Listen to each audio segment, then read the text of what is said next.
Actor करण मेहरा और उनकी पत्नी एक्ट्रेस निशा रावल के बीच कई दिनों से अनबन की खबरें आ रही थी।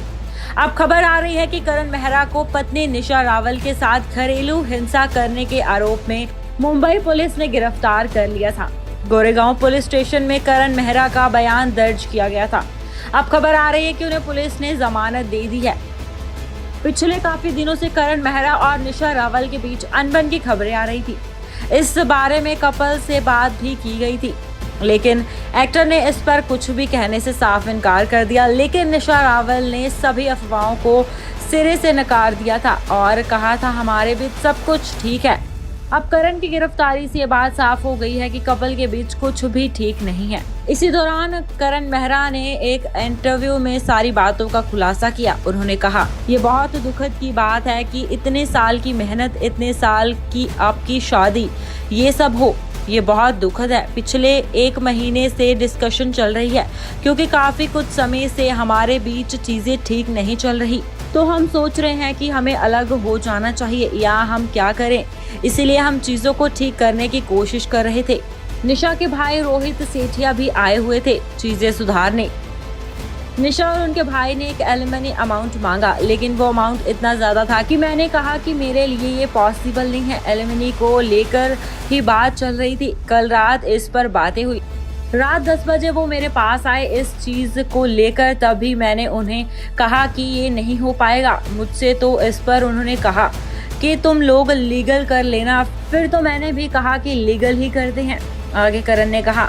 इसके बाद मैं अपने कमरे में गया और फिर मैं अपनी मम्मी से बात कर रहा था। तभी निशा अंदर आई और उन्होंने मुझे और मेरी मम्मी और मेरे पापा और मेरे भाई को गाली देना शुरू कर दिया। वो जोर जोर से चिल्लाने लगी। इतना ही नहीं, निशा ने मुझ पर थूका, लेकिन मैंने निशा को कहा कि आप बाहर जाएं और फिर निशा ने मुझे धमकी दी। देखो अब मैं क्या करती हूँ। फिर बाहर आ गई। निशा ने दीवार पर अपना सिर मारा और सबको बताया कि करण ने किया है। निशा के भाई ने आकर फिर मुझ पर हाथ उठाया। निशा के भाई ने फिर मुझ पर असॉल्ट किया। उन्होंने मुझे थप्पड़ मारा और चेस्ट पर भी मारा। मैंने उनके भाई को कहा कि मैंने निशा को नहीं मारा, आप ये घर के कैमरा में चेक कर सकते हैं, लेकिन कैमरा पहले से ही बंद किया गया था। उन्होंने सब वीडियो रिकॉर्ड करना शुरू कर दिया और फिर उन्होंने पुलिस को बुला लिया, लेकिन पुलिस ने भी कुछ भी नहीं कहा क्योंकि उन्हें पता था कि क्या सच है।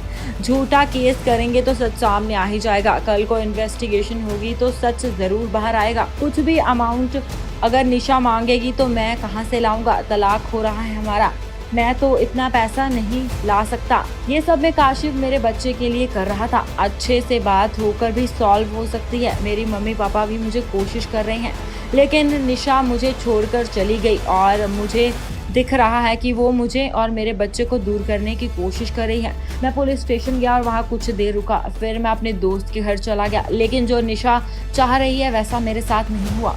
पुलिस वालों ने भी बात की और समझाया। चीजें संभालने की जगह उन्होंने और बिगाड़ दी। बता दें कि निशा और करण की मुलाकात 2008 में फिल्म हंसते हंसते के सेट पर हुई थी। उस फिल्म के कारण करण मेहरा बतौर स्टाइलिश काम करते थे। एक्टर होने के साथ साथ करण मेहरा फैशन ग्रेजुएट भी हैं।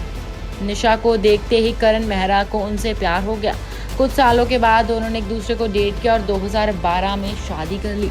लेकिन अब ऐसी खबरें आना उनके फैंस को काफी ज्यादा डिसअपॉइंट करता है।